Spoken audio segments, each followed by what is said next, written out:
الصعيدة وناس بحري والقلب مفتوح على البحر دايب في ساحل بلد بحري والحب تحت الشموسة. الله عليك يا اسكندرية البحر رايحة والبحر جاية. الله عليك يا اسكندرية البحر رايحة والبحر جاية. لما الصبايا عالصهبجية لما الصبايا عالصهبجية طلعت فرعون على العروسة العروسة للصيادين وسمك موسى وسمك موسى. في اسكندرية أبو اسكندر بتاع الضواحي والبندر فيها الحواري بالمساكين وفيها جنة راس الدين وفيها فوق الشط زغابة وفيها عد الرمل ديابة. الابتسامة الكذابة أنيابها في الناس أنيابها في الناس مغروسة. العروسة للصيادين وسمك موسى وسمك موسى.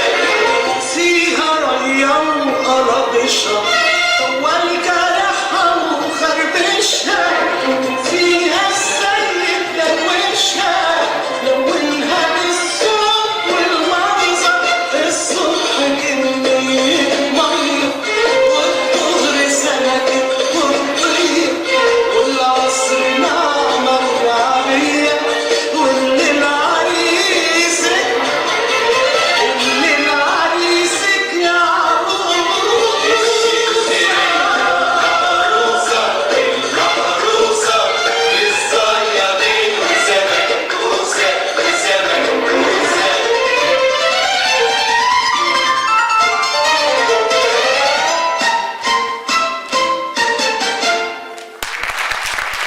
إنسان يا إنسان ما أذهلك ما أتفهك في الكون وما أضألك.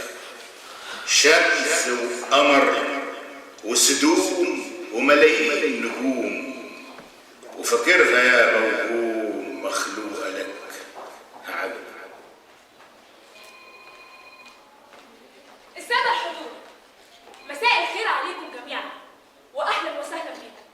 احب اعرفكم بنفسي، انا سعاد الطيب كبيرة المرشدين السياحيين في المتحف وشرفني ان اكون مع حضراتكم النهارده. بمنتهى البساطة نقدر نقول ان فكرة متحفنا بتقوم على اظهار الرموز السكندرية الأصيلة، لاننا للاسف اكتشفنا ان في رموز كتير قوي وسطينا بدأت تختفي. رموز كنا كلنا بنبص لها على انها بتعبر عن روح الشعب المصري عامة والسكندري خاصة. الرموز دي بدأت تختفي وتتغير لاشكال تانية كتير. يعني مثلا لو قلنا الصياد السكندري الأصيل، طبعا كلنا تخيلنا نفس الشكل، السروال والسديري وطاقيته اللي بيحطها على راسه ولا الخواجات. الشكل ده اتغير كتير قوي دلوقتي لدرجة ان في صديق سألني سؤال غريب قوي. قال لي هو لسه في صيادين في بلدنا لحد دلوقتي ولا الفداوة من البلد اللي كان صوت خطوة رجله على الأرض بيهز بيها المنطقة كلها بجلابيته البلدي وشنبه المفتوح واللمبوت اللي بيمسكها في ايده. ده حتى القهوجي شكله اتغير، بدل المريالة ام جيب اللي كان بيحط فيها حساب الزباين بقى بيلبس قميص وبنطلون مضغط.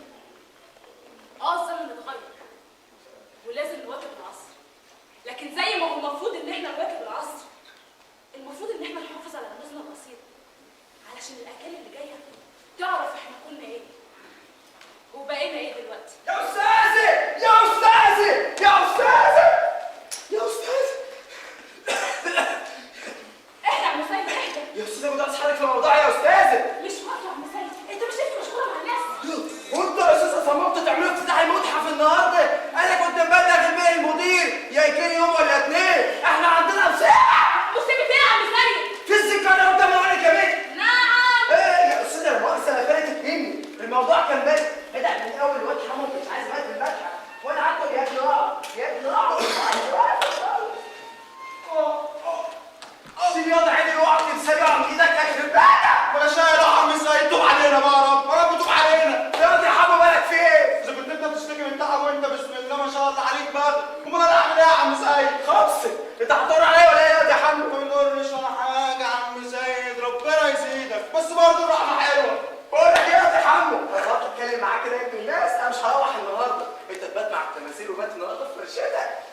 افتتاح المتحف فاضل لي يومين، مش عايز اي حد يقول، مش عايز اي حد من الموظفين يقول لنا اي كلمه ملهاش اي لازمه. السلام عليكم. ازاي يا عم سيد؟ انا اللي هفتضح هنا يا عم سيد، هفتضح دماغك يا عم سيد. بقول لك يا عم سيد فاتت النهارده، بلاش انا يا عم سيد. في القاضي يا حمو، ما انت مالك اسبوع واحد بقيت معاهم يا حمو. معاك حق يا عم سيد، انت على صواب. بس انت ما بتشوفش يا عم سيد التماثيل بالليل بتعمل ايه؟ بتعمل حاجات كده مش ولا بد، كل ما باجي اقول لك هتضحك عليا. اما عجيب قاضي يا حمو، انت مش كنت قايل لي مالكش اي حته تبات فيها، والبيه المدير كتر خيره وادعي له يا حمو، قال لك تبات مع التماثيل، وانت كنت فرحان ان يطلع لك قرشين للسمك. ايوه يا عم سيد كنت فرحان انك تلاقي قرشين الزمن، بس انت ما بتشوفش التماثيل بالليل بتعمل ايه؟ التماثيل بالليل بتتحول وبيبقوا في صوره اجساد العاريه، واللي تقلع واللي كتفها ولا ضعيف قدام الكتاف يا عم سيد. والقاضي يا حمو، وبعدين يا عم سيد بحس كده ان هم ناس بجد. طب ما هو ناس بجد قاضي يا حمو. ايه يا نهار اسود، ناس بجد، ناس بجد ازاي يا عم سيد؟ يا حمو ناس بجد كانوا عايشين زمان في اسكندريه. مش نقول كده يا عم سيد، يا عم سيد وضح الكلام بيخش وبيجيب في بعضه، بس ترى بقى يا عم سيد زمانهم اللي هو زمان يعني كان زي زمان دلوقتي كده ولا في اختلافات؟ زمانهم يا ريت زمانهم كان يرجع تاني يا قاضي يا حمو، كانت الرجوله والادب والروح الحلوه الطيبه، ويا ويله اللي يخوه، كانت البلد فاضيه والسمك كان لسه طازه، كان الواد من دول يبقى قاعد على القهوه واول بس ما يلمح ابوه جاي من بعيد يجري يرمح، كان في خوف، كان في حياه، مش زي دلوقتي يبقى قاعد على القهوه واول بس ما يشوف ابوه جاي من بعيد بمنتهى البجاحه، خد يابا تعالى يابا انا قاعد على القهوه اهو يابا تعال اشرب شاي يابا، حاجه بقت القلم بعيد عنك، زمن بتاع المحمول صحيح. ايوه صحيح يا واد يا حمو، خد يا خد بالنسبه للمحمول، واد ابني المخروب ده ايوه كان جايب لي المحمول ده وقال لي دوس على رقم 9 وبص لقيت في عيل طالع لي هناك اهو. هو بيحبي اهو بسم الله ما شاء الله يا عم سيد، كل ما تدوس على رقم 9 بيطلع لك عيل صغير. ده ما اتغير، جرب مثلا تدوس على رقم 7 مثلا. رقم 7 ايوه ده بيعمل ايه ده يا حمو؟ ابدا هيجيب لك عيل ب7. اخلص مالك انت بس يا عم سيد ومال التكنولوجيا، احنا اللي نقول عيده. بقول لك يا حمو والله انا ساعات ما جبت المحمول ده ما بيجيش ولا غير الهم، فانا ماتت احنا راحت المستشفى عندنا في العنايه المركزه، حاجه بقت فقر بعيد عنك. انت اللي فقر يا عم سيد، بص يا عم سيد بتاعك ايه؟ عايزك في موضوع. ايه ده؟ يا نهار اسود انت عليك كبار كده ليه؟ وشك احمر، شعرك انت ما بتبيضش يا عم سيد. بص يا عم سيد انت تعبان يا عيني، تعبان وخارج نطاق الخدمه، بتبقى انت النهارده مع التماثيل وسيبنا نمشي. سلام عليكم. خد يا واد يا حمو، بقول لك ايه انا شحن على السريع، انت تبات يا ابن الناس مع التماثيل وانا هقفل الباب عليك من بره احسن تمشي، ودي عقده. سلام عليكم. سلام. مش فاهم يا عم ده. وبعدين معاك يا واد يا حمو هتعمل ايه في الليله المهببه دي؟ شكلهم كده عايزين تقولوا حاجه. يا سلام بعد الكلام اللي قاله عم سيد ده الواحد نفسه يرجع يعيش زمان حقيقي، كان زمن جميل غير الزمن اللي احنا عايشينه في الزفت المهبب ده. عشان كده يا نهار اسود يا نهار اسود الحقوا ايه؟ الحق يا عم سيد، قلت لك بس تديش لوحدي يا عم سيد، ده واحد عارفين في شعر وحاطط صبغه فاتن. حمو يا نهار اسود، عرف اسمي منين؟ حمو ليفو. حمو ليفو؟ هي الميه قطعت عندكم انتوا كمان ولا ايه؟ النهضه وصلت لكم امتى؟ حمو ليفو صبنوه. حمو ليفو صبروه، حمو ليفو صبروه. السماح عادي السماح، مين اللي بيكلمني؟ مين اللي بيكلمني؟ مدد يا مرسي يا ابو العباس مدد. انت مين يا عم؟ انت مين ودخلت هنا ازاي؟ انت ما تعرفنيش يا واد يا حمو. اعرفك منين يا عم؟ انت ساكن في الثاني وانا ساكن في السادس، اعرفك منين يا عم؟ ازاي بقى ما تعرفنيش؟ ده انت كنت هتكسر رجلي امبارح. ايه؟ كنت هكسر رجلك امبارح؟ لا انا هقول لك، لا انت شكلك كده بتتبلع عليا. ايوه حبانا وهتنشف كمان. هنش السنين. لما كنت هتكسر رجلي فوق فوق فوق اخلص. فوق فين؟ في السما. سما سبا في يومك ولا ايه؟ زمن الجله فريده بتاعتي فوق في مخزن المتاحيف. على اساس انك تمثال شمع يعني، وانا اقول التماثيل الصغيره دي بتيجي منين؟ يا ابن الحرام اتاريك مدورها. لحظه بس اقول حاجه لنفسي انا. اتفضل يا شيخ. مبروتك السودا يا حمو، مبروتك السودا. قولي قولي اطلب منك طلب بس هو ايه؟ اطلب يا عم، اطلب يا عم، ما تخليش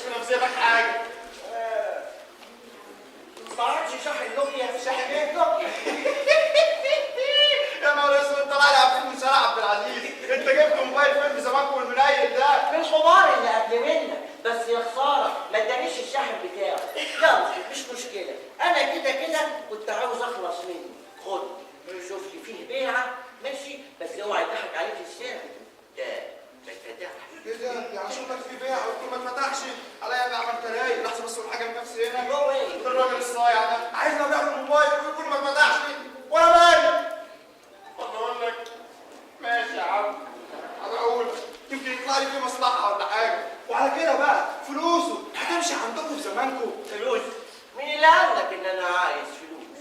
امال انت عايز ايه؟ انا عايز القعشه. اشا ايه؟ اشا ايه؟ اشا نوكيا. يا نهار اسود، بكلم تمثال بكلم تمثال. خلاص يا ولد، خلاص يا حبيبي، السمع هيسيح الله يحرقك. انت عبيط يا ولد. عبيط ده عبيط وابن عبله، ده انا هعرف ابوس دلوقتي. طب يلا بسرعه. بص يا ولد، مين اللي خد الدوري السنه دي؟ الاهلي برضه. اهلي ايه يا عم؟ اهلي ايه؟ الله يلعن ابو اهلي اللي جابوني هنا. بس مصر خدت كاس افريقيا 3 مرات. بجد؟ الله الله الله الله الله، ولا اجدع ولا احسن ولا اروع ولا حمو. الكلام ده بجد؟ ايوه يا كابتن مدحت بجد.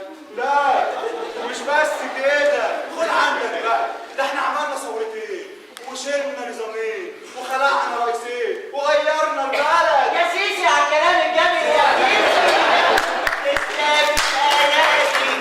اسلام بلادي، اسلام يا جيش بلادي. افتحوا لنا كتاب. هفتح دماغ اهلي. بس انا كتير بقى نتكلم جد شويه بقى. عايزك بقى تقول لي ايه هي الحاجات الحلوه اللي زمانكم؟ ايه هي الحاجات الوحشه اللي زمانكم؟ ايه هي مشاكلكم؟ يا ابني يا حبيبي، كل زمن فيه الحلو وفيه الوحش، والمشاكل ما بتخلصش، بس الشاطر بتقوم مش ده يا ولد، الشاطر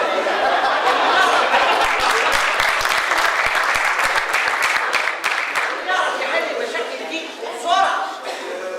كلامك كله حلو، كلام بديع، مع ان اللي يشوفك يعني يقول عليك عدم المؤاخذه كده مرشد. خلاص الحكايه منين؟ من رابعه. ايه؟ ده ولد من اسكندريه، عروسه البحر يا حبيبتي يا اسكندريه يا موزه. ما انا عارف يا عم انك من اسكندريه، هتكون منين يعني؟ لا انا اقصد بقى منين من اسكندريه يعني؟ من بحر يا ولد، مش سيارة، بس قعدتي كلها ورا المرسي ابو العباس. مدد يا مرسي يا ابو العباس مدد. قال لك ده بجد ولا حرام؟ شفت الصدفه؟ ده احنا طلعنا ورا حيطه واحده. اني من حجاري، من نص الحجاري بالظبط. من جنب السايبر؟ يا نهار اسود، طلع على السايبر على نفسك يا جدعان. تعالى انا هحكي لك دلوقتي لقمه هديه. يا حبيبي، ده انا لفيتك من كل والله حاجه. والله عم سيبني كده وواحد. خد يلا عيش اهو. ايه ده؟ ايه؟ ايه ده؟ ايه؟ ايه ده؟ ايه؟ العيش كبير وابيض وجميل وكله ابيض ومن غير دبابيس، ده بتلاقيك وقت الطابور لحد ما طلع عينك. امال لو شفت الكيلو هتعمل ايه؟ قول لي ايه اللي نقف فيه يا ولد؟ العيش كان بيجي لك حبتين وبنلاقيه كمان يا غلبان. وتنقيه كمان يا غلبان. لا انا لازم اعرف بتاع زمانكم، لازم اعرف تحلوا ازاي مشاكلكم وتقدر تحل لنا مشاكلنا. محدش بيحل مشاكل حد يا حبو يا ابني، ولازم تحلوا مشاكلكم بنفسيكم. ازاي بس ازاي؟ حب بلدك من قلبك يا ولد. لو كل حد حب المكان اللي هو عايش فيه من قلبه، المكان ده هيبقى جنة، وهنقدر ننتصر على اي معتدي. معتدي ايه يا عم؟ احنا ما عندناش استعمار ولا انجليز زيكم. ده هي دي المصيبة يا ولد، هي دي المصيبة. احنا لا كان عندنا انجليز واستعمار، بس ما كناش كده. مش شرط يا ولد يا حبو يا ابني ان المعتدي ده يكون حد غريب، لا، المعتدي ده اي حد يتعدى على حقك وعلى بلدك. لو قطفوا ورده من بستانك في اسكندريه اعتادوا عليك، لو علموا عيالك غلط اعتادوا عليكي، لو سرقوا ترابك اعتادوا عليكي. هو ده المعتدي اللي بجد يا حبو يا ابني. ومدد مدد يا اسكندريه. عندك حق، كل اللي انت بتقوله بيحصل واحنا ساكتين. المعتدين كتروا قوي في اسكندريه. ليه بس اسكندريه ليه؟ عشان كده خد معاكم زمان. انا حاسس ان انتوا متقدمين واحنا متاخرين. كلامك كله حاجه. انا عاوز اشوف زمانكم، عاوز اشوفه. فرعون تعالى معايا شوف واتعلم ازاي الصغير بيحترم الكبير قبل الكبير ما يحترم الصغير.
تفتكرني كرودي ولا غشيم وانك ممكن تضحك عليا.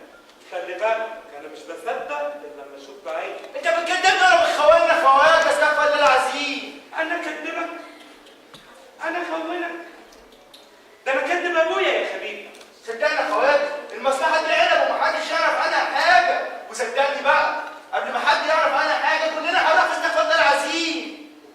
انا بقى نشرب كوبايتين شاي. انا رئيس، انا رئيس. الله، هو الواد ما بيردش ليه؟ مش مقدرك مش مقدرك، هنشوف. انت زفت. ايوه جاء. رد عليا. انا لما نادي عليك ياض تكون عندي في كده. ما انا لسه اهو في كده بس على السطر. ايه الخفه دي يا حمر؟ بقول لك ايه، ما تغلطش على هتعمل ايه يا فريسك؟ هنقول للمعلمه. هقاوي. خفت انا. يلا خش عليا. طب يلا بقى بتاع المعلمه دي اتنين شاي بالقرفه احسن من قرفتك السودا دي. يلا انت بترمي ليه كده يا؟ ما تمشي يا. تعالى ابني صنفيه صحيح. ايه الواد ده؟ واد يا رئيس، انت اللي باين على عينك يا رئيس. عيش. خش عليا اوعى ما تسميش. بس ده القمر جه وطلع علينا. صباح ونيل ان شاء الله. اوعى كده من وشي. ليه كده؟ انت اللي دافع يا رئيس. ايوه ست بلطيه يا امور. تعالى هنا يا ولد. امي راحت فين؟ المعلمه بعد ما صلت الفجر هي وعم جرجس. يا ستي عم ترجع فوق بيصلوا الفجر. انت محشش ولا ايه وايه؟ بس انت الكل اسمع الكلام للاخر. قوم. المعلمه بعد ما صلت الفجر هي وعم جرجس اخدوا الحاج محمد للاسبيتالي عشان هو بعافيه شويه ولحد دلوقتي لسه ما رجعوش. ايوه كده يا منيل، مش تقول الكلام على بعضه ومن غير ما تستغربش. اوعى يا. خش عليا. اهو الجميل الجميل الجميل. خش عليا. ايه عليا النعمه الممنون يا سلطه بالليمون. خش عليا يا لوز يا لوز يا احلى فول. يوم يوم بحاجه، المعلمه مش موجوده، سيد موجود وربنا. زلزال. وبعدها لك يا زايد امال ما تتلم في حته السودا دي. خليك فوق الصفر ده. ليه؟ انت شايفاني متبعتر ولا ايه؟ انت لو مبعتر يا ابويا انا اللي اعرفه اللي موت. يلومون لي؟ ده يوم البوله لما تلم معايا يا جديد. ايه يا ولديه؟ ايه؟ صدق يا سيد انت حظك حلو. يا مرسى ابو العباس. طب انا عارف. كامل على مونيا يا اخويا. كمان. وحياة النبي يستاهل راسك. راسي؟ والمرسي مع العباس ما يعتقش. هو أنا بس-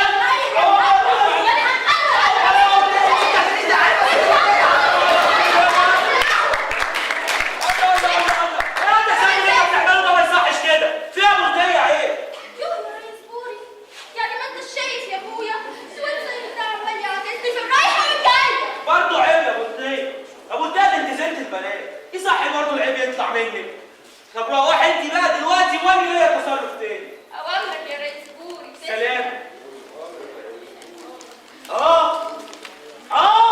هبست ولفت كعب على ابويا. انت مش هتقعد بقى ده سالب ولا ايه؟ عاجبك يا دي المشاكل في اليوم والتاني دي؟ وانا عملت ايه؟ انا غرضي شريف. واللي غرضي شريف ده كل يوم والتاني يرخص نفسه قدام اللي لقيته. بقول لك ايه والنبي اخويا ما تضيعش مني الاستباحه، هطلع منها وهي دور. اسمع بقى ده سيد. ايه؟ انت صح. واجي بقى على العيش الملح اللي بيت. لا يا اخويا ما تبقاش. واللي عندك يا عم انت مش كفايه سوي. اوعى ايدك اوعى ايدك مش هسيبك ولا انت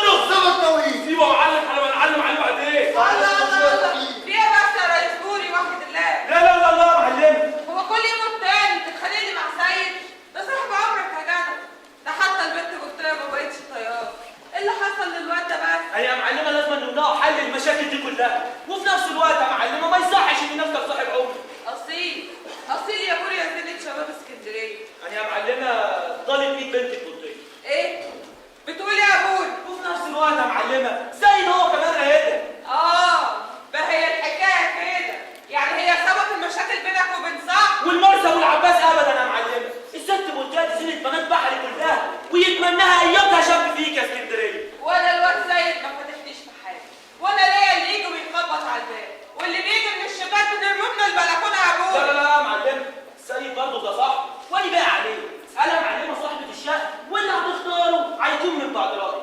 استبينا؟ استبينا خواجه. ايوه باينك اهي، هو ده الشغل يا خبير. اصل الناس اللي هيشتغلوا معانا ما يعرفوش يا مخامين. ايه ده، هو في ناس معانا؟ استغفر الله العظيم. يا خواجه يلا بينا بقى عشان القهوه ابتدت بتلم ناس وهيبقى في سين وجيم، فيلا بينا نطلع. في حته جديده هنا بس ناخد خطوتين ونطلع. استغفر الله العظيم. انا فينك يا قرد؟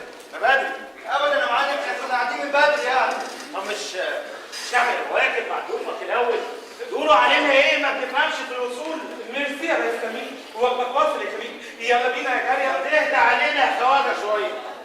ترى يا جهر، انت بطلت تشتغل في البحر وبقيت تشتغل في الكوماند.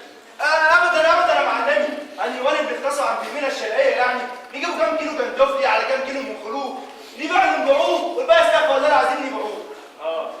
بالهنا والشفا يا حبيبي. بالسلامه. طريقه ضغط. سلامات يا معلم. اهلا يا ريس حميد. واحد شاي ولا يا ريس حميد؟ وقتك وصل يا معلم. انا عيالي قالوا لي انك في مشاكل هنا في القهوه كتير، فجينا نعرفوا ايه العباره. الزام شهيات وخدمه. تشكر يا ريس، كلها حاجات بسيطة وهتنحل إن شاء الله. خلينا في الكبير يا ريس. وادي على عيش. ايوه جاي. امر يا ريس حميد، يا فارس بحر السياله. اديني ودنك واسمعني كويس. دماغ كلها ملكك يا ريس. انا عايزك لما يجي الواد الجعير والخواجه اللي معاه ده تركز لي معاه قوي وترمي لك ودني يعني. تمام؟ تمام. تعرف لي ايه الحدوته بالظبط؟ عشان انا الفرد ده يلعب في عيب. ماشي. طب بالإذن أنا بقى يا ريس. لا يا معلمه استنى، انا عايز. خير يا ريس، في حاجة؟ فيا معلمه المثل بيقول اخطب لبنتك ولا تخطبش لابنك. مظبوط، بس تقصد إيه بالكلام ده يا ريس؟ الواد بيقول يا معلم راية ست الحسن والجمال والضيف. أيوه، هو فاتحني النهاردة في الموضوع. هو مصيك ولا إيه يا ريس؟ لا والمرسى والعباس. انا بس حكيت لاصل المسافات عشان نقلله شويه من المشاكل اللي في القهوه. أنا معاك يا ريس، بس نسأله صاحبة الشغل ونشورها ونشوف هي عايزة مين فيهم، سيد ولا بوري؟ بوري يا معلم، مش هيكون غير بوري. ده واد نجع، انا اعرفه كويس. وبعدين سيد اليومين دول ماشي في سكه الكيف ومجموع على شويه عيال بيلعبوا في دماغه بالفك زفر. وده اللي أنا خايفة منه يا ريس. خايف من دماغه؟ طب خليه يعمل اي حاجه. وانا والمرسى والعباس لا علقوه بالانس ونلف بيه المينا كلها. قلت ايه؟ أنا هروح على البيت وآخد رأي دكتوري. انا قلت لك يا رايده مين يا معلم؟ ولا يا ريس، زي الشرع ما بيقول. عداك العيده. بالإذن يا ريس. اثبت معاك.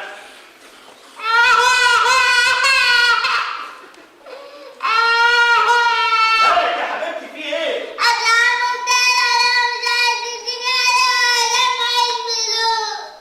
معكيش فلوس. طيب يا حبيبتي ما تزعليش، ما تحمليش هم. خد الشيلين ده واديهوله وخدي الحلاوه اللي عنده كلها واعزمي اصحابك البنات كمان عليه. ايوه كل دي ناس هنرزق منها يا ما انت كريم يا رب. حلاوه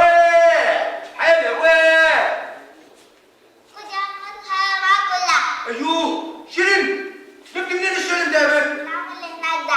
ريس حميد وهلالة مش فايده، استرها يا رب والنبي يا رب استرها يا رب. ايوه يا ريس حميد، مش عاجبك ولا ايه؟ ازاي يا معلمي مش عاجبني يا معلمي؟ ده انا امال المرسى والعباس نسيبوا الفلوس والحلاوه كمان كرامه ليك يا معلم. يا راجل بقى البنت الصغيره تعيط قدامك ومش عايز تديها حته حلاوه عشان معاش فلوس، وانا تقول لي خد الحلاوه كلها. عجبت لك يا زلمه.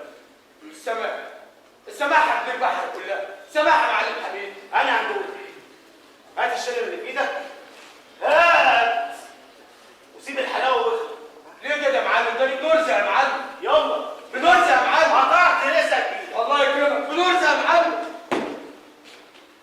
الله عليك يا اسكندرية، في البحر رايحة والبحر جاية، لما الصبايا عالصفاجية، لما الصبايا عالصفاجية، جمعت فرعون على موسى. هات موسى من بقي.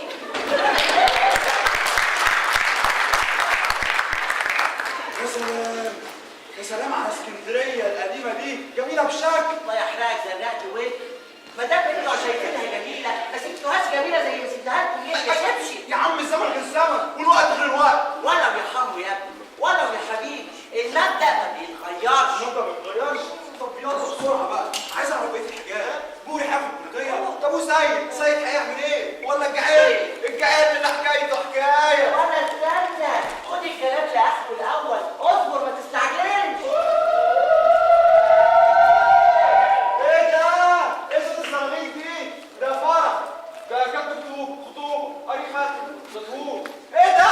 ده فرح يا ولد، فرح ستك كلية على عمك البوري، اصلها طلعت بتحبه وهو بيحبني. ايه بيحبها؟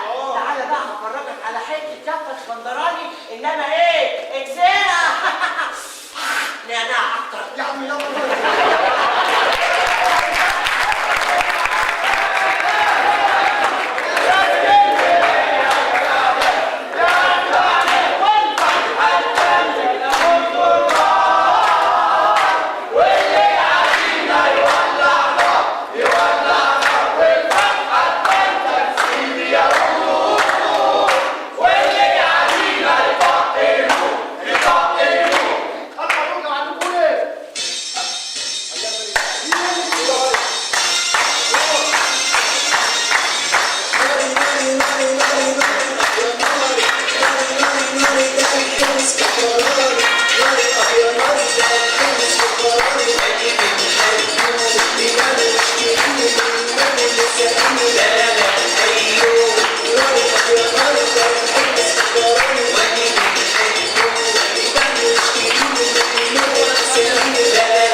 كانوا اتنين والغلطة غلطتي من الأول. على رأي المثل لو كنت راجل ولا تعجل ولا تقرب ولا تمشي مع الصاحب اللي يجرس. انتوا ايه؟ سيبنا ده صاحبه وقتله ليه؟ ده ما بيدومش غير المعروف. لازم تتحكم عليا الحرام. بس سكتك يا سيد. بس سيد خلاص تعتبهم ده يا وكر. بس يا ريس روح انت افرح مع صاحبك وحبيبك. يلا النار قدام والقمر معانا هديهولك يا حبيبي بس في وشك. طب عندنا صلاه الزين كده غير العين وين الفاتحه والعباس يا اسكندريه يا قلبنا يا قلبنا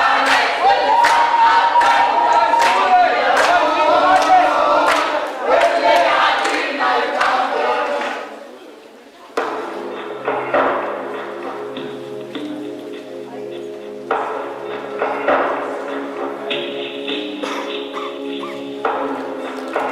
يا جهل يا جهل عايز افوجئ بقى عايز افوجئ. يا جهل انت مالك خايف كده ليه؟ مش في مثلا عندكم بيقول اللي بيخاف من الملك بتكرهوه؟ انا نخاف اذا كانت القطه بتخاف من الحكومه انا كمان استقبل لازم ما تخافش من الحكومه. انا حاسس ان البعيد كلها بتقيم وكده. اخلص يا جهل وريني جايب انا معايا حته وانا بالخصه عند المينا شاي لقيت استغفر الله العظيم. خدهم يدك يا غوريا وعلاهم على اي بلاص ولف بيهم المينا كلها. احل وشك كوبايه الشاي. احل هنا. ايوه يلا بينا بقى فوضى عشان خاطر المعلم حميد لو جه هيخلي ليلتنا زي دي. مالي هيعمل ايه يعني؟ هيخلي ليلتنا بلاك نايت. لا كده هيشوف فينا احنا نقعد ونشرب حاجه كمان. خليك مفتح يا اسكندراني. انت صح. سلامات يا جعير. استغفر الله العظيم. سلامات يا ناس حميدو. سلامات يا خوان. سلامات يا ناس حميدو. ادخل. حاضر رئيس حميدو اهو. انا في عرضك يا راجل. الرئيس حميدو ما اداش بالسنه ولا حق معايا ده حق يا جدع. يا رجاله بتدور في ايه؟ انا هنقول لك يا ريس حميد. انا خدت دورتين سمك من الرئيس كباب والحق يتقال. اتفقت معاه ان هنسد ضمانهم بعد ما نبيعهم. حلو. فين المشكل بقى؟ المشكل بقى يا ريس حميدو اللي لحد دلوقتي ما دفعش حق السمك وفتح الكلام ده اسبوعين ولما انتوا متفقين على كده ما دفعتش ليه؟ يا ريس انا بعت السمك وفلوسه كمان كانت في جيبي لحد بقى ما سمعت الخبر المشهور. خبر ايه يا جدع انت؟ بتتكلم خبر ام يا ريس حميد كانت قاعده عندي وتعبان وربنا افتكرني والفلوس اللي كانت معايا استلفت فيهم كمان ودفنتها. ثم يا ناس ارميها يعني من غير ما ارم حضنها. لا حول الله. معلش انت ربنا هيكرمك زي ما كرمت امك. رحت للرئيس كمان وحضرت كل اللي حصل واسترديت يصبر شويه عليا الرئيس ما رضيش وراسه وقلبي سيف ياخد الفلوس مني. الله دي فلوس ناس. الفلوس اللي عندك مش فلوس ناس يا خباكه. فلوسك ولا قرشك ده كبر على حسابي. ما تبصش ده خليك في ده. ايه؟ نسيت ولا ايه؟ نسيت لما جيت وقلت لي ان في ناس نصبوا عليك وان بيتك ما فيهوش ولا مليم وقلت لي ان عيالك مش لاقيين اللقمه اللي ياكلوها؟ ايه؟ حسبتك على حاجه انا؟ حصل يا ريس وانا ما اقدرش نكره في ايدك ده. حصل بقى وجيت طلعتك بحقي؟ ما حصلش يا ريس. امال ايه؟ مالك؟ مش عايز تسمع على الراجل ده ايه؟ اصل ريس الفلوس لا اصل ولا فاصل. اسمع بقى حكم. الفلوس اللي عندك تخسر منها حق الدولتين بتوع الراجل ده. ربنا يخليك لنا يا ريس حميد يا نصير الغلابه. روح يا راجل يا طيب وبدفع الفلوس على مهلك او ما تدفعهاش مش مشكله. ربنا يخليك لنا يا ريس حميد. ربنا يطولها في عمرك يا راجل. عايز تقول حاجه ثانيه يا طباقه؟ مفيش يقول بعد اقول لك يا ريس. بالاذن. لا بالاذن ايه؟ انا لسه ما خلصتش كلامي. خير يا ريس. انا عايز بقيه فلوس اللي عايز يا ريس. مش هينفع بس ايه؟ دول سنتين يا راجل ودي فلوس ناس برضه وانا عندي اقول لك يا ريس. حلو. بكره الصبح هتبقى فلوسي عندي. الا والرؤوس ابو العباس انت عارف انا ممكن اعمل ايه؟ عارف يا ريس عارف. حلو.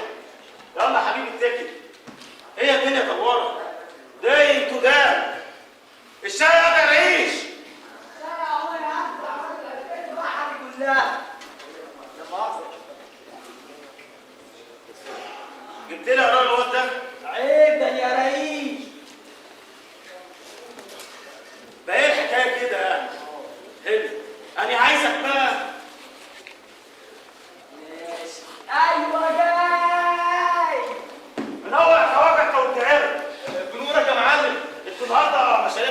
معلم. تشكر يا معلم. انا الشوال ده فيه ايه؟ ده مفيش حاجه. الحقوني!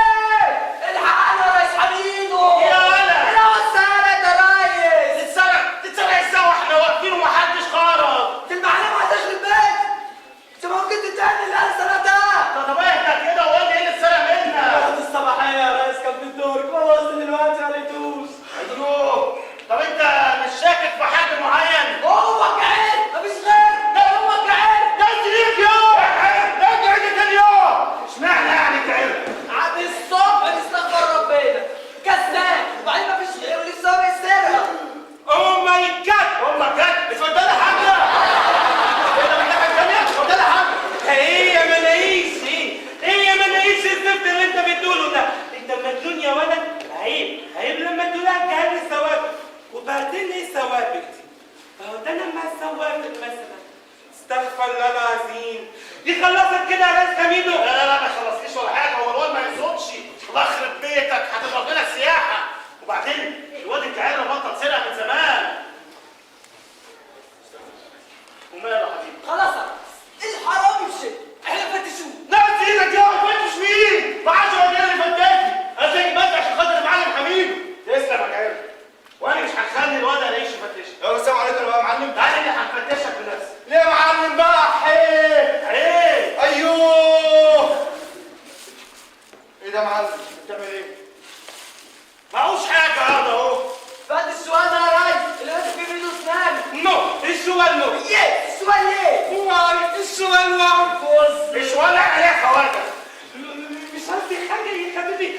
بس كده اوفر الموضوع مش مستاهل كل ده اصلا. احنا كده اتهزقنا بكر يا ريس. وحياة امك. هات السؤال. لا. هات السؤال. اتفضل يا معلم.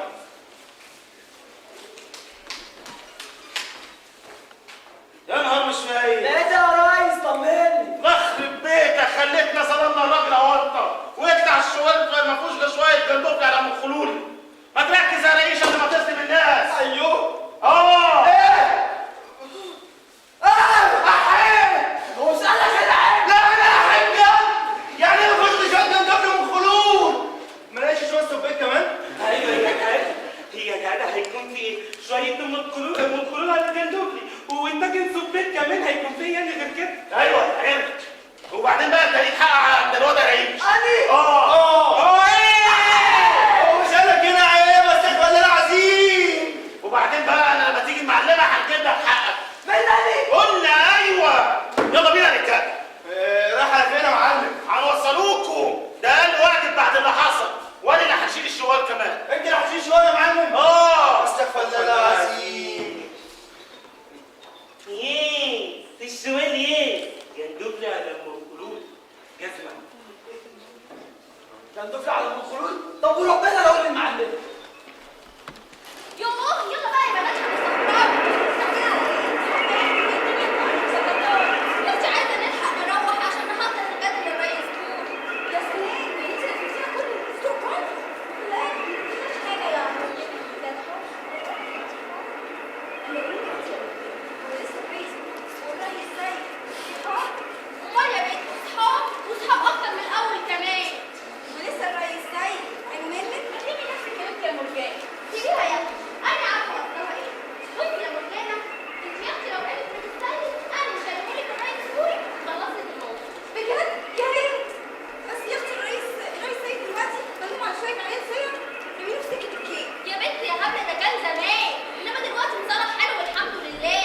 مش غريبه يا بنتي يا بنتيه ان انت بتكتبي للرئيس سيد. غريبه ليه يا حبيبتي؟ غريبه ليه يا اختي؟ مالك انت؟ السيد ده اخويا. انا يا اختي مش اخويا وهنقول يا اختي نتجوزوه ويلا بقى عشان نلحق الرئيس بوري. نلحق الرئيس بوري ولا نلحق الدكتور؟ بوري ومنطيه تقش يا اختي. عقبال يا رب. اسمع بقى يا حبيبي الطابور. انا ما دارتش على عمتكم السودا دي عشان ندفع منكم شويه ملالين الا والموسى ابو العباس تبوظوها. يا ريس انا مش بدي ازود على الزياده اللي قال عليها كده. يا ريس اهدى كده واستغفر الله العظيم على جنب عشان السبوبه تمشي. يا جدعان هم شويه مخدرات ولا شويه دهب هتطلعوهم بره البلد؟ دي اثار يعني عمليه تقيله. طب قول لي هتطلعوهم ازاي؟ لا بتاعتنا بقى يا ريس انا متفق مع ناس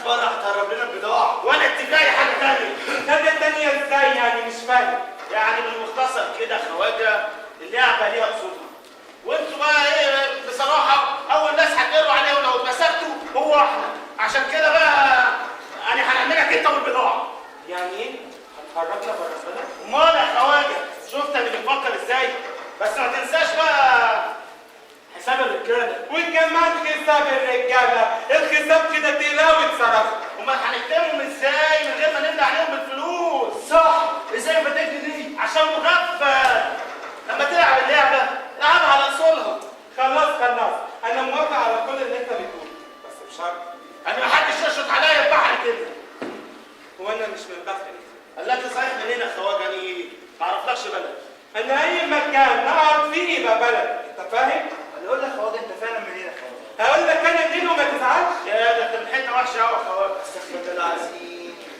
بص خلص يا خواجه وقول اللي عندك. هسلمك الفلوس بره البلد بعد ما تستلم البضاعه عشان ابقى خاقي يا فريد. قوي. وانا ضمان انك ما تاخدش الفلوس والبضاعه وتديني انا البومه التمام. اوه ابهرتني يا ريس كمين. ايه الذكاء ده بس؟ مش ممكن. وايه اللي يضمن انا يا مفتح بقى ان مش انت اللي تديني انا البومبه التمام؟ ضمانك مركبك يا خواجه. يعني هديك البضاعه على المركب تديني الفلوس. بره البلد بقى جوه البلد مش هتفرق. صح يا معلم؟ نقرا فتحه. ايه اللي ذكي يا معلم ده؟ ايه كلام الخرميه اللي انت بتقوله ده يا حبيبي؟ بص عشان ننجز بس انا موافق على كل اللي انت بتقوله، بس انا لازم اعرف تمام؟ هتعرف كل حاجه يا خواجه. بس واحنا ماشيين يلا. صدق الله العظيم. ما تسيبيني انت معلمه، انت ماسكالي كده ليه يا معلمه؟ ما دي لازم نعرف يا واد احتاج سيره القهوه دي. اتسرقت فين بس يا معلمه؟ ما هي القهوه موجوده اهي بكراسيها بصوانيها بسكرياتها بشياتها وفي جوه قرفه باللبن كمان. لو النار. امال ايه العباره يا واد؟ يعني هقول لك يا معلمه، بص الرئيس حميدو قال لي تصنف على الجعير والخواجه كويس؟ كويس وبعدين؟ اتصنفت يا معلم، راقبتهم وعرفت سرهم كمان كويس؟ كويس يا واد قول لك فين؟ بس يا معلمه الواد الجعير كان بيخلص في اليمين الشرقي عند الصخر ولقى اثارات كتير قوي يا معلمه، اتفق مع الخواجه انه يبيع له الاثار دي عشان يهربها بره البلد كويس؟ يا ليلى مش فايته وده ماله امال سرقه القهوه يا زفت الدين انت؟ ما انا جاي لك في الكلام اهو يا معلمه. قام الرئيس قمت انا شفته بقى وهو بيعمل كده، قمت رحت للرئيس حميد عشان يتصرف، قام قال لي راقبهم وانا راقبتهم وقلت له كويس؟ ما تخلص ياض في الكلام بدل ما نفردوك روسيا نجيبوا فيها عجله. ما انت هتقول اهو يا معلمه. قام الرئيس حميدو قال لي اعمل حركه سرقه القهوه دي كده وكده يعني عشان يعرف يفتش الشوال براحته ويكسب كويس. طبعا عفارم عليك كويس قوي. ما انا كنت فاكر انه كويس كده زيك يا معلمه بس طلع مش كويس. هو ايه اللي مش كويس ده يا واد؟ الرئيس حميدو بعد ما فتش الشوال قعد يقول حرام والله العظيم حرام، انت كده لك حق عند الواد يا ريس، ومش بس كده تتاسف له كمان. مين اللي اتأسف لمين يا واد؟ الرئيس حميدو تاسف للجعير.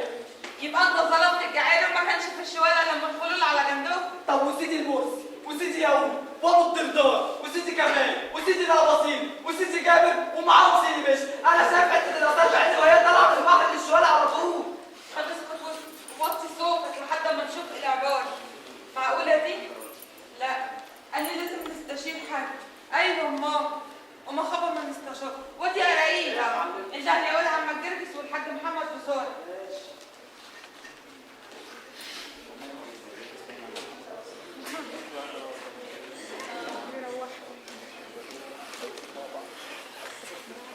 شخبط شخبط لخبط لخبط مسك الألوان ورسم على الحيط. شخبط شخبط لخبط لخبط مسك الألوان ورسم على الحيط. انت يا عم بتقول حاجه يا حمو؟ ايوه بقول انت مش معايا اسمع.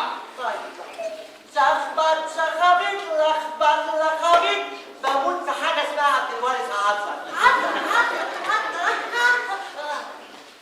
مالك يا حمو؟ مالك ايه يا عم؟ الموضوع مشخبط وملخبط كده حاجه تحير بجد. هو ايه اللي يحير بجد؟ انا كان فكري حميد الفارس ده راجل مجدع فتوه وحقه حقيقي مش حرامي. طب ما هو فتوى ومجدع بجد يا ولد. ازاي بقى؟ ازاي؟ ده شاركهم في سرقتهم ودار عليهم. اهو انتوا كده يا بتوع اسكندريه دلوقتي على طول كده بتاخدوا الكلام من اول مره ما تفهموش ومستعجلين كده كانتوا القرف هي البلد باظت من شويه.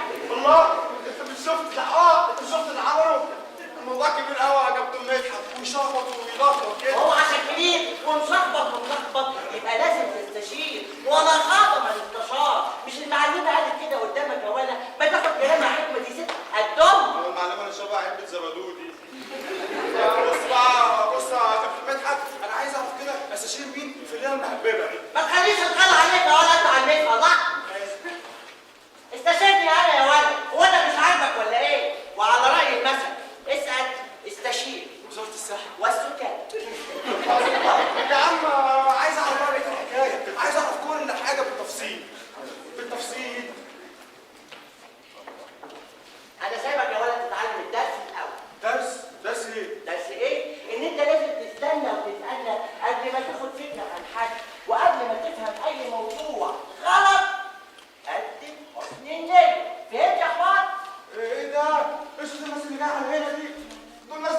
سلام عليكم.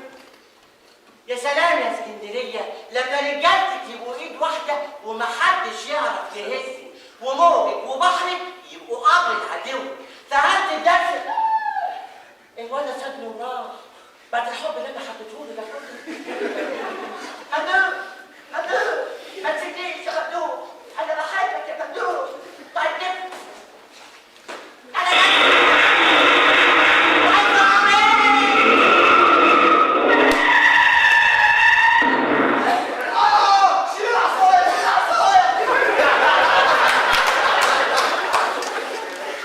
اسمعوا بقى يا رجال، ادي خط مش عارفه نعمله ايه، اديني صبحت يوم بحال. صبر يا معلم، ان الله مع الصابرين. ودي هنضطر صبر لحد امتى؟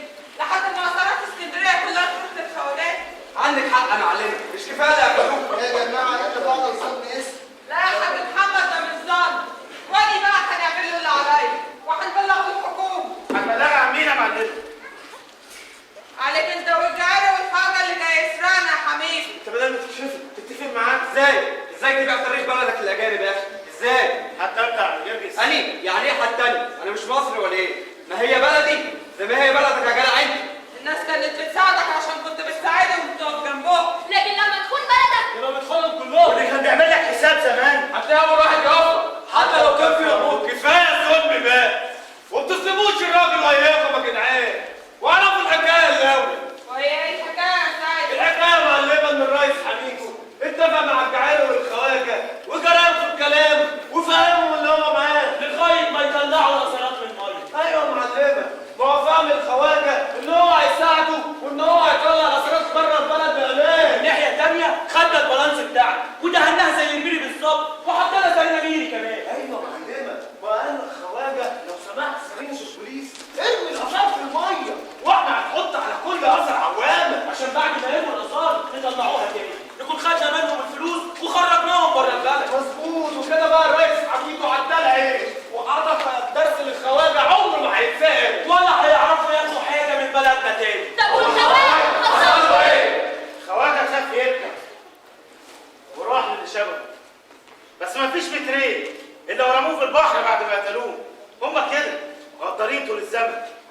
والله يا ريس حميدو انا ما انا عارفه نقول لك ايه. ما تقوليش حاجه يا معلم، انا مش زعلان بالعكس انا فرحان ان اسكندريه ما فيهاش حميدو واحد، لا دي فيها 1000 حميدو يحموها ويخافوا عليها.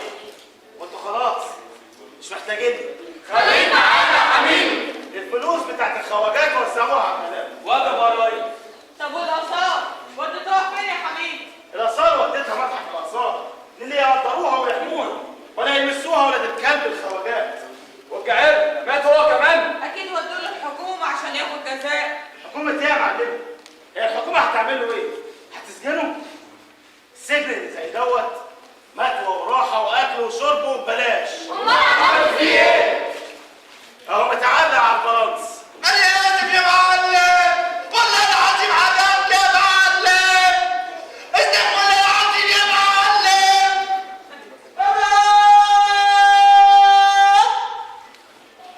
مدد يا اسكندريه مدد.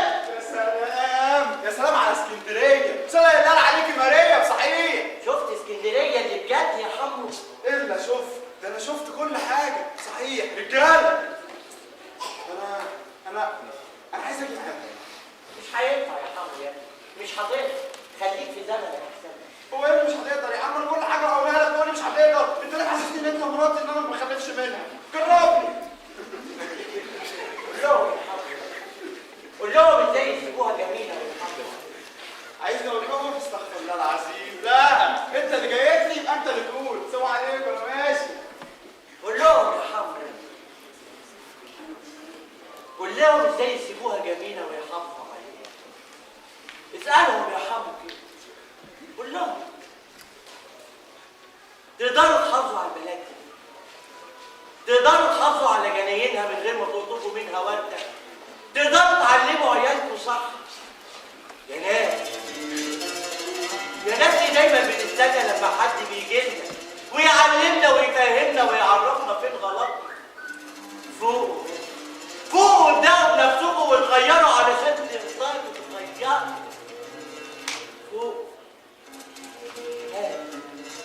يا ناس المثل بيقول من فات قديم وفات، وانتوا لحد امتى هتفضلوا تايهين؟ عارفين شمال يمين.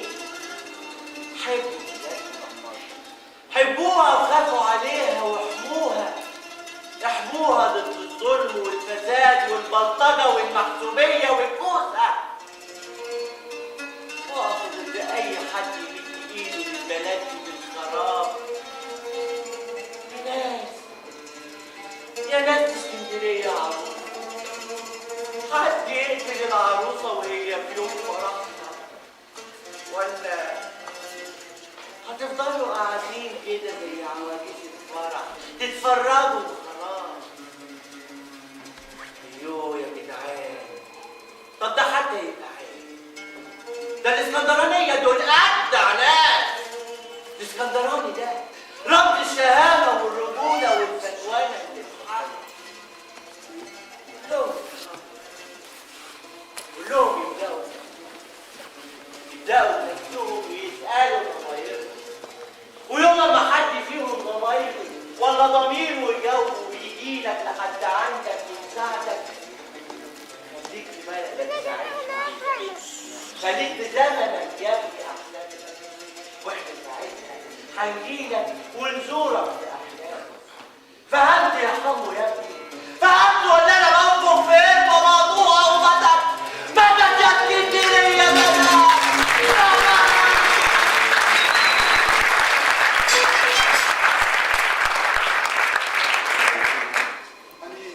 أنا بعد الكلام اللي أنت قلته ده عايز أرجع معاكم زمانكم.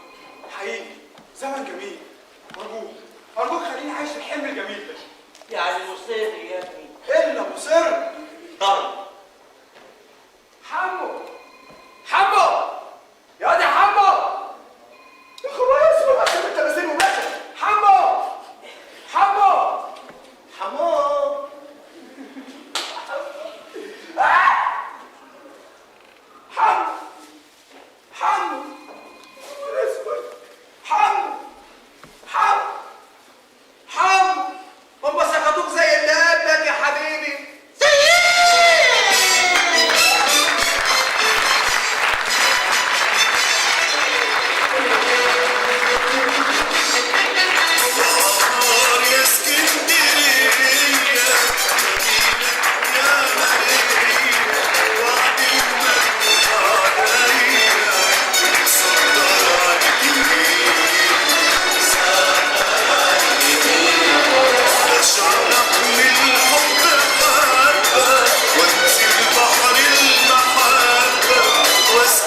استاذ مجدي توفيق.